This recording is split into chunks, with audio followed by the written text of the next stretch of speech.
Arizona's hottest R&B's, the all-new Vena Soul. What's going on? It's Julian on the Julian Show, and look who I have with me today. I have Ooh, Serial. Oh shoot, well, just practice in your name, and I'll just mess it. Sirion, Sirene or Serene. Serene. Now Yeah, it's French, it and I is. Yeah. love French, so I thought I was going to be able to nail that down perfectly. I thought you were gonna too. You've been working on it. I was working on it and I Mm. messed it up. That's all right though. That's all right. But we got Serene in the building. Thank you for making time to come on the show today. How you doing today? Oh, I'm doing great. I'm happy to be here. It's all about the music, so I'm living my best life right now. And it's funny you mentioned music because we've got some fire coming from Mm. you. Uh, Before we talk about that though, you've been singing. You're also modeling and fashioning and doing all that stuff. Yes. Which is your favorite that you do? Is it singing? Is it the Oh, for sure. It's modeling? always What been is it? music. Music was always my first love, and I'm actually taking a small hiatus from modeling so I can focus on that right now. That's and look, I think when you have a passion, yeah, Mm. hone in on the thing that really gets you. That's what I've been doing. And so, Yeah. when did you know that singing was your thing? Oh gosh. Okay. Well, the first time I ever wrote my a full song, I was 11, I believe. Oh, Um, and I think right then I kind of knew that's really what I wanted to do. It was always beat into me, I have a backup plan. So I tried to go that route, but I'm an artist through and through. So I always found my way back. And my father was a singer, musician, and I didn't really have a choice but to love it. okay. See, Yeah. that's that thing with bloodlines. So the family, and so your dad, he did he play instruments too? He was learning piano. We actually took, well, the first time I ever took piano was with him as well. We took our first piano lessons together. So, yeah, Do you did a remember the little bit. first But most song? the first song, oh, that I played on the piano, the first full song, First I full song actually, that you played and learned. it wasn't in class. The first full song that I learned was Ordinary People by John Legend. And I learned it through YouTube, actually. Mm. The first classes I took, the instructor in my hometown, Kokomo, Indiana, he didn't stay very long, so I got maybe like 3, 4 classes in, and then he was out. So I had to do it on my So own after that. so you had to teach yourself after that, huh? Yeah, yeah. I learned How better that. did I'm sorry, say again? I think I learned better that way, though. I think so because you kinda do your own thing. You kind of go at your own pace. Yeah, And right. so, how did singing come into the whole thing as far as you had piano, now you're playing an instrument and singing? How did the singing come about? So I used to sing around my house all the time anyway, because my father sang. He would blow every day. Mhm. Any chance he got, he would annoy my stepmother with it. Um, and so I kind of followed the suit, did the same thing, never shut up when people asked me to. I think the first time I sang on stage, it was in church. I used to go to Baptist church pretty religiously in my hometown, and I got up and I sang "I Heard a Word" by Michelle, and yeah, Oh. it was a cappella. It was something big for me. I was so nervous, but as soon as I got up there and started singing, it was just right where I was supposed to be. So felt That's that. fantastic. And when I first met you Mhm. was, I don't know, what was that, 2018? Oh You yeah, were on, it Tracy was. Yeah. Thomas, podcast. Yeah. So, I went back. Oh, man, I left my phone in the other studio, but I went back to look. 'Cause I remember a clip. I saved the clip. She asked you to sing a cappella, Yes. and I went back, and that's when I knew. I was like, "Ooh, this girl can sing." It's so funny. I And, just saw that again, and I'm like, why did I have that hat on? What was I doing? oh, I thought the hat was fly. What, you like it? Oh gosh, I was trying to cover my hair up. It hit me. It hit me when I saw it. Oh. It's all good. So is that what happens if it's not the right hair day? Just throw on a nice big Pretty much, yeah. It was cold too. It was cold. It was late. I was trying to It was bundle up as late. much as I could. Yeah. Well, that is fantastic because you're really seem like things are just moving for you with that. So, what are some of your current inspirations for as singing and writing? Because you said you write too, right? Yes. So Yeah. I what write. what brings those inspirations out? What really helps that flow going for you? Oh, certainly life in general. I mean, we all go through it, but this my main work right now has been all about love, and I've had enough experience of that in my family and relationships. So it's been that's been the main inspiration. But as far as artists go, I've listened to a lot of her and following her journey, even though she's an industry child, and I've just learned quite a bit from where she's taken it. And I had listened to a lot of music, so it's really hard to pick like specific ones. But I do know her and Kehlani, and because I'm right in the R&B lane, Hmm. Jack Sullivan. I listen to people that are going to push me vocally and lyrically. So those are some of the main ones. Fantastic. I saw on your page too that 90s R&B is a big thing for you too. Yeah. Oh yeah. And Yeah. I can only assume you were born somewhere in the 90s, I guess, right? 93. 93. 93. Lord have mercy. It's a Anyway, crazy so year. what is it about 90s music? This is something that I'm always been curious. I broke into radio in the 90s, so did all that. What is it about the 90s for someone who was born in there that when you hear the music from the 90s, what does it do for you? How does it make you feel? Oh man, it makes me. I mean, it's so live.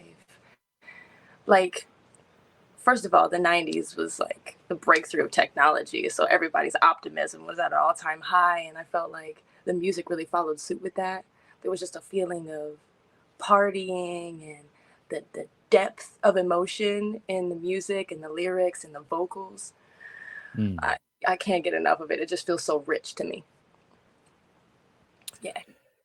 Yeah, definitely rich and very heartfelt, like you feel it, Mhm. right? Yes. And I think I never gave up on R&B really. So, and I think the reason why I'm excited about doing what we're doing now with Vena Soul Yeah. is bringing an R&B artists together, and I think that there's still that feeling in Yeah. artists today, and especially with artists that are up and coming or independent. Mhm. I believe that it's best to be independent because you're not really touched, I guess you say, by industry. Do Yeah. you Yeah. feel kind of a freedom? Do you feel kind of like you can just do what you need to do and write what you want Certainly. to write? Oh, yes, I certainly do. I actually, when I was in Arizona, the first thing I did was go to school for audio engineering at CRAS. So my CRAS people, Oh woo! yeah, yeah, yeah, Uh, yeah. Okay. and so really, when I'm in the creative process, I'm recording myself, I'm writing, and I just kind of get to build the song the way I want to, the way I hear it in my head.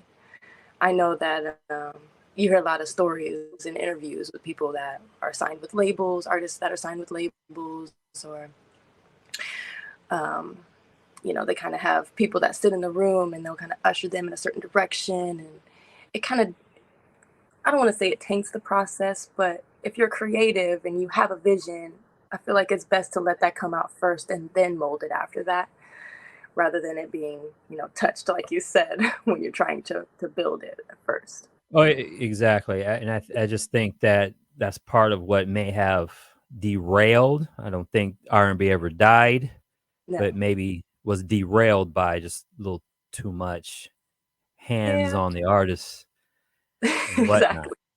I think it's And I slowly changing. The industry's slowly changing, but it's holding on for dear life to the old process. And we Oh we yeah, gotta of shift course. that. There's more independent artists now, and I think we're getting where we need to be because of it. Exactly, exactly. And so that's exciting for me. So Mhm. now I know you are mainly focusing on music, but man, we got to talk about the modeling thing at least a little bit. Yeah. Because I'm looking at your page. You was rocking that too. Now, Yeah. was it just a matter of just I can only imagine both being very demanding, right? Yeah, they are very much so. I mean, I tell everybody when I get the questions asked about modeling, I was a tomboy, an athletic kid. I was not into taking pictures like that. I'm a goofball too, so it's a little out of character for me. But it right place, right time, I guess. Out in Arizona, I just happened to be right there in the hub, and there's always something going on for it. And it took me to a few places. I feel like they kind of go hand in hand as well. If you're an artist, if you're a musician, you kind of need to be a little prepared to be in front of the camera at some point, whether it's a music video or an interview or just anything. So it's definitely helped shape me a little bit. And I do love to do it now. Don't get me wrong. It's still very fun. I think the creative process of it all, like being a mannequin, helping people's vision come to life, even having a little bit of hand in the choices that are made for the final vision to come to life. It's very fun. Yeah. That's cool. That's cool.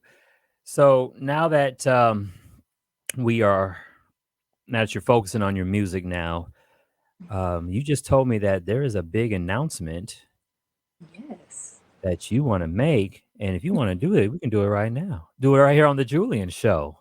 All right. Well, I actually have a new album coming out. My first album. It's fully recorded, written. I can't say the production's on me, but I am going to be releasing that at the beginning of June. June 5th is my goal to release it. And kind of need to kick it out before some of my other favorite artists drop their albums because I know I'm just going to be listening to theirs. So June No, 5th, no, I'll that's right. be dropping Whirlpool. Yeah, June. You said June 5th, right? June 5th. June 5th. And so we're going to make sure that, and this is what our goal is here, is to make sure that our artists are getting as much love as possible.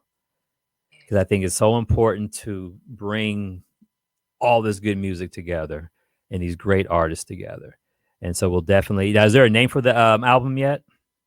Whirlpool. Whirlpool. Yeah. So we're going to be looking for Whirlpool on all your platforms, right? All the Oh, for sure. Apple and all the different. Yep. YouTube, Spotify, Tidal, Apple Music, iTunes, wherever you're listening.